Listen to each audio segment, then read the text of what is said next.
Assalamualaikum warahmatullahi wabarakatuh. Perkenalkan, nama saya Ayu Novita dari kelas 10 MIPA 3. Di sini saya akan menjelaskan tentang sejarah Kerajaan Singasari. Kerajaan Singasari ini didirikan oleh Ken Arok setelah berhasil membunuh Bupati Tumapel, Tunggul Ametung. Pembunuhan Tunggul Ametung didasari karena keinginan memperistrikan Ken Dedes, istri Tunggul Ametung.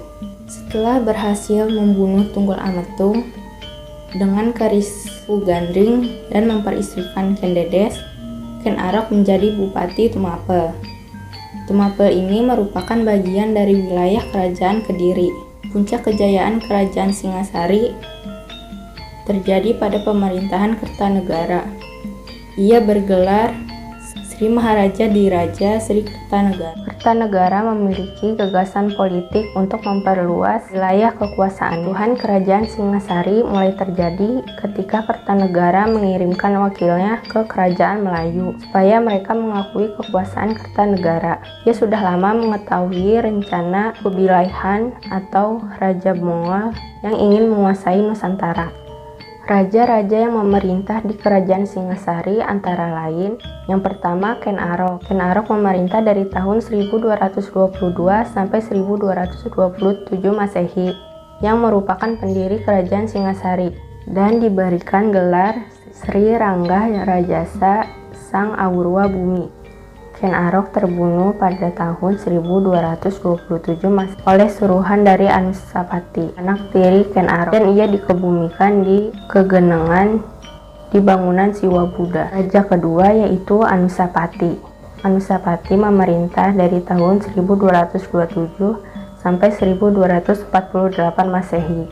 Anusapati memerintah dalam jangka waktu yang cukup lama, tetapi tidak banyak melakukan perkembangan untuk kerajaan karena sering mengabung ayam. Tohjoyo lalu mengundang Anusapati ke Gedong Jiwa untuk pesta sabung ayam. Dan saat acara berlangsung, secara tiba-tiba Tohjoyo menusuk Anusapati dengan keris yang dibuat oleh Empu Gandring, dan Anusapati dikebumikan Candi Kidal.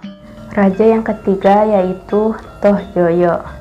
Tohjoyo memerintah pada tahun 1248 Masehi setelah Anusapati meninggal.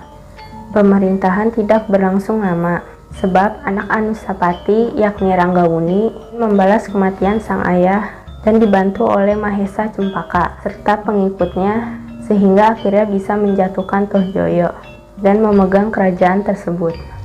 Raja yang keempat yaitu Ranggawuni. Ranggawuni memerintah pada tahun 1249 sampai 1268 Masehi dengan gelar Srijaya Wisnuwardana, didapat dari Mahesa Cempaka, anak Mahesa Wongateleng. Pada pemerintahan ini menghasilkan kedamaian sampai tahun 1254 Masehi. Kertanegara yang merupakan anak Wisnuwardana diangkat menjadi orang raja muda, dan Wisnuwardana menutup usia dan dikebumikan di Jajakhu tahun 1268 Masehi. Raja yang kelima yaitu Kertanegara. Kertanegara memerintah dari tahun 1268 sampai 1692 Masehi. Kertanegara menjadi raja yang terakhir dan raja terbesar, sebab impiannya ingin membuat Nusantara bersatu. Ia diberi gelar Sri Maharaja Diraja Sri Kertanegara. Kertanegara dikebumikan sebagai Siwa Buddha pada Candi Singasari, dan arcanya terkenal dengan nama Joko Dolok di Taman Simpang, Surabaya.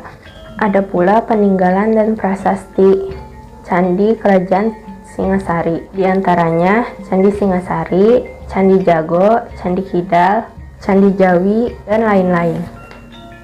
Nah, segitu saja penjelasan dari saya tentang sejarah Kerajaan Singasari. Mohon maaf bila ada kesalahan kata. Terima kasih. Wassalamualaikum warahmatullahi wabarakatuh.